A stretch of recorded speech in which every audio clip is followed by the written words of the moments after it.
Welcome to Chillin' 101. We hope this video helps. In this video, I will explain how to remove your Dodge Ram 2500 front bumper. First, ensure your truck is on a level surface and securely supported.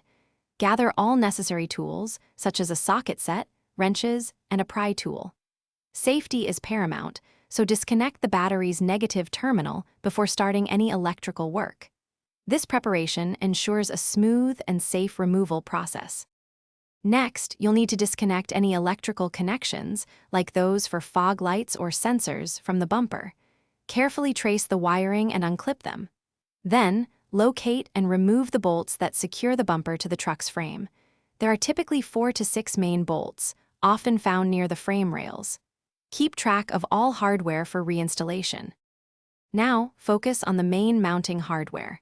You'll typically find several large bolts holding the bumper brackets to the frame. Use the appropriate size socket and a breaker bar if needed, especially for any stubborn or rusted bolts.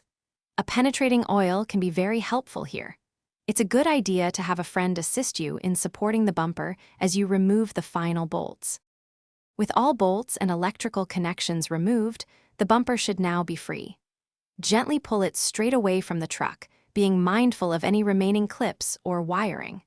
Once off, carefully set the bumper aside in a safe place to prevent any damage. Take this opportunity to clean the mounting area on your truck before installing a new bumper or reinstalling the old one. Thanks for watching. Consider subscribing if we helped you.